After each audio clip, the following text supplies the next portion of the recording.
वह है बाबा साहब भीमराव अम्बेडकर की बात कर रहे थे ना, 12 से 17 के बीच में क्या हुआ था तो हर व्यक्ति जान ही रहा है। लेकिन 2016-17 में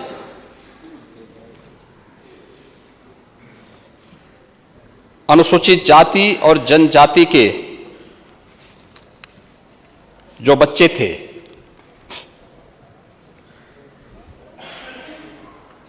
उस समय 21,21,629 छात्रों के लिए तत्कालीन सरकार ने उनकी छात्रवृत्ति रोक दी थी।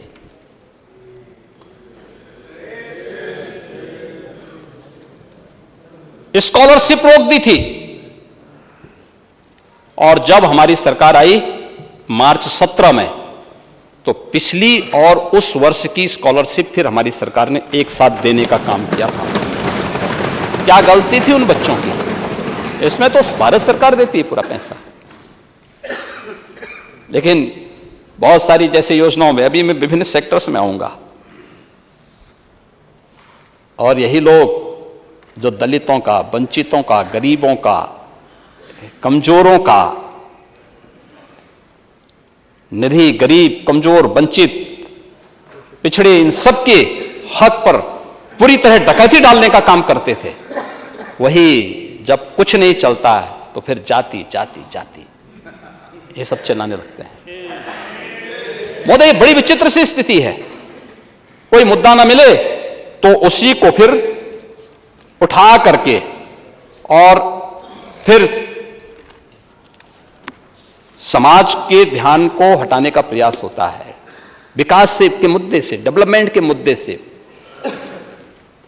निवेश के मुद्दे से जनता के ध्यान को हटाने का प्रयास होता है। और यही तो हो रहा है, यही करने का प्रयास हुआ। महोदय, प्रदेश के अंदर वित्तीय प्रबंधन का और नमूना मैं देता हूं। 2016-17 में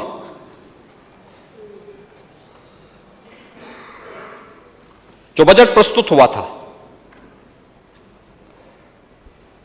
उसमें राज्य का जो अपने रेवेन्यू थे, कुल सोर्स थे, उसमें से केवल 33% का ही उपयोग हो पाया, यानी 33% ही उसमें योगदान कर रहा था। और आज जब खन्ना जी बजट को प्रस्तुत करते हैं 22-23 में, इसका कंट्रीब्यूशन 44% है, 44% है। 16-17 में ऋणों से वित्त का जो बजट पोषण होता था, वित्त पोषण जो होता था बजट का, वह 20% था, और 23-24 में यह घटकर के आज मात्र 16% हो गया है। यानी आत्मनिर्भर उत्तर प्रदेश की ओर बढ़ते हुए कदम है ये। पूर्व के बजट,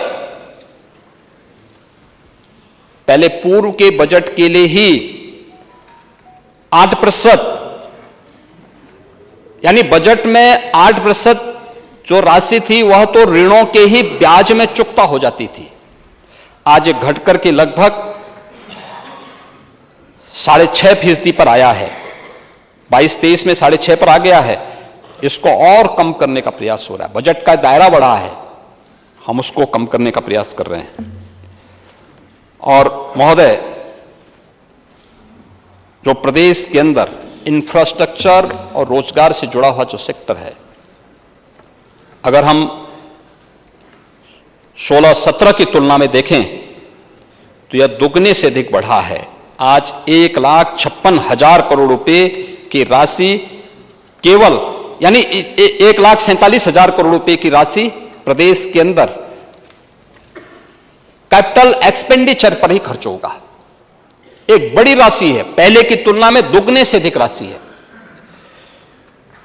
और प्रदेश के अंदर निर्यात, कल कह रहे थे नेता विरोधी दल कि ओडीओपी क्या हो गया? ये वन डिस्ट्रिक्ट वन प्रोडक्ट है, जिसने यहां की परंपरागत उत्पाद को, एमएसएमई को एक नया जीवन दिया है।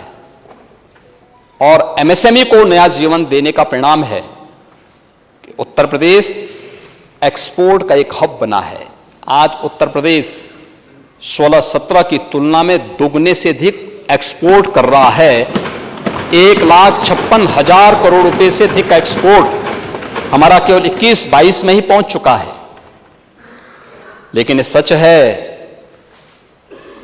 कि आप ओडीओपी तो नहीं दे पाए, लेकिन वन डिस्ट्रिक्ट वन माफिया जरूर दे दिए थे।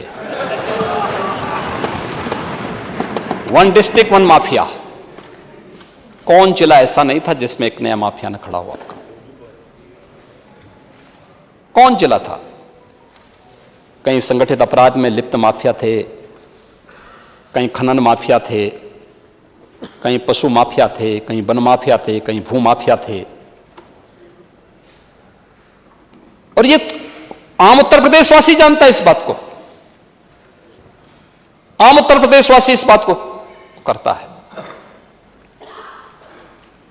हर व्यक्ति इस बात को जानता है।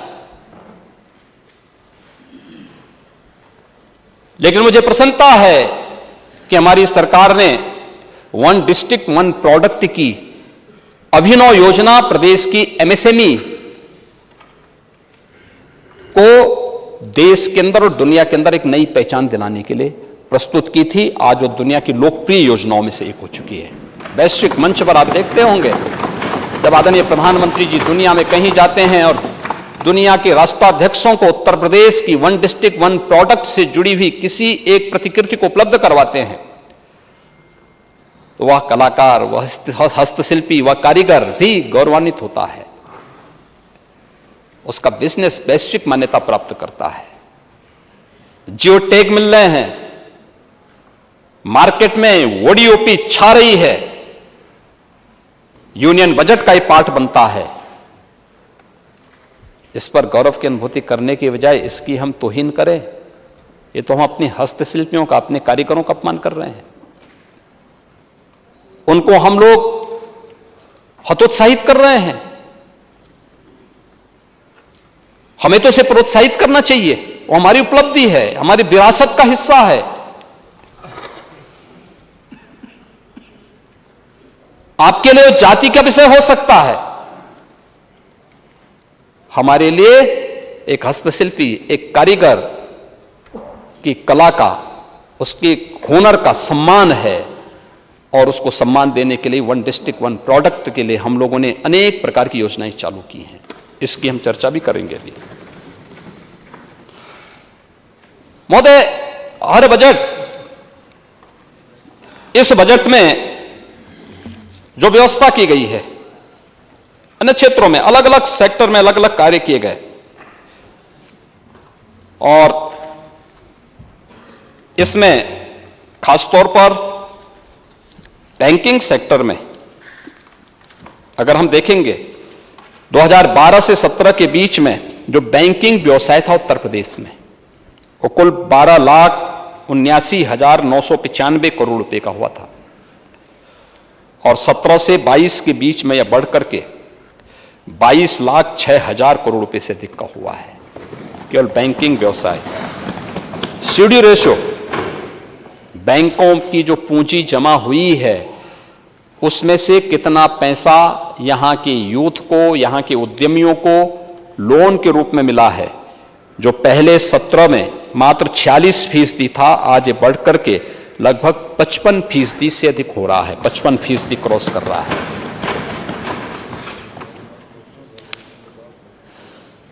महोदय, 17 से 22 के बीच में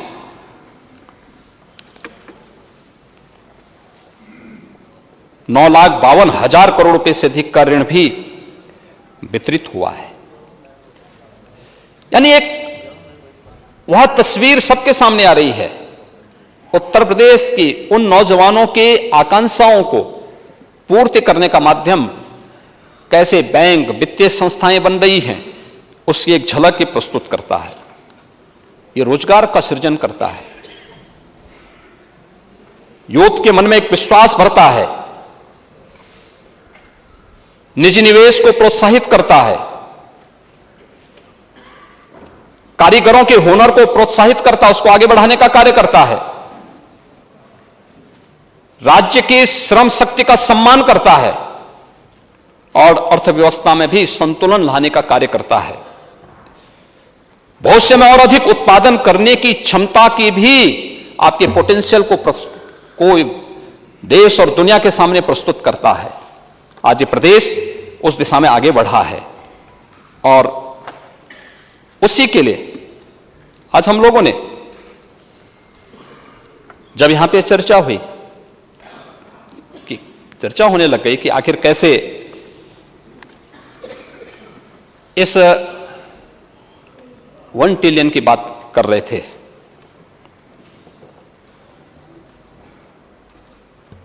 उन्नीस 1946 की घटना है जब भारत के संविधान निर्माण की कार्रवाई प्रारंभ हुई।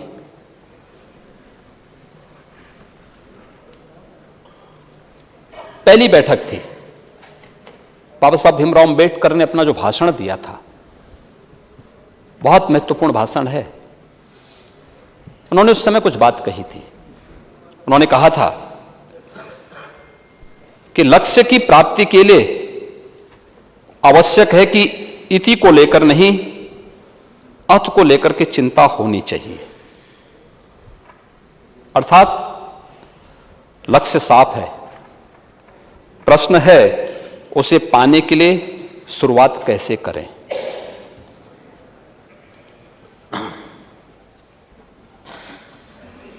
इति को नहीं बल्कि अर्थ को लेकर के चिंता होनी चाहिए, यानी शुरुआत कैसे होनी है।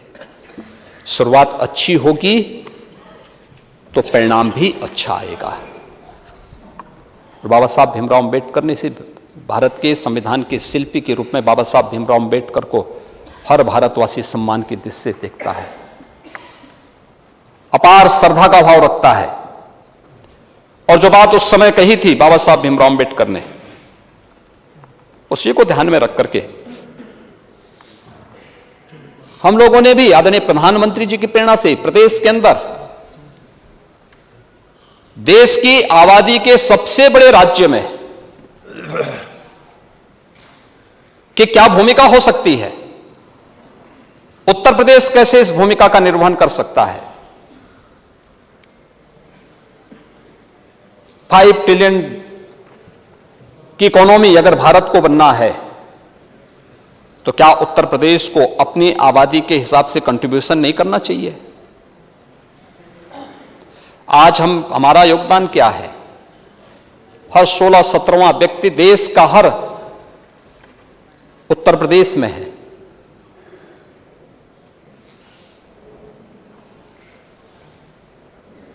साढ़े पांच से लेकर 6.5 व्यक्ति, यानी में से एक व्यक्ति, एक पौवा भाग उत्तर प्रदेश के अंदर निवास कर रहा है। लेकिन क्या उतना कंट्रीब्यूशन हमारा है। भारत की जीडीपी में उत्तर प्रदेश का योगदान अभी तक मात्र 8% है। इसको बढ़ा के 16 से 20% तक पहुंचाना है। और उत्तर प्रदेश जिस रास्ते पर चला है ये होगा, है संभावना यूपी के अंदर। और उसी को प्राप्त करने के लिए हम लोगों ने कार्य प्रारंभ किया। नेता विरोधी दल तो कल इसी पे प्रश्न लगा रहे थे, प्रश्न चिन्ह खड़ा कर रहे थे, क्या ये संभव हो पाएगा। मुझे बड़ा आश्चर्य हो रहा था कि कैसी बात कर रहे हैं, क्यों नहीं हो सकता है। और उत्तर प्रदेश में क्या नहीं है, क्या नहीं है उत्तर प्रदेश के अंदर। देश की सबसे अच्छी उर्वरा भूमि उत्तर प्रदेश के पास है। देश का सबसे अच्छा जल संसाधन हमारे पास है। अगर दुनिया के अंदर सबसे युवा राष्ट्र भारत है, सबसे अच्छा यूथ भारत के पास है, तो भारत में वह क्षमता यूपी के पास है। यूपी सबसे अच्छा यूथ भी रखता है, सबसे बड़ा श्रम बाजार भी है और युवा शक्ति को भी रखता है।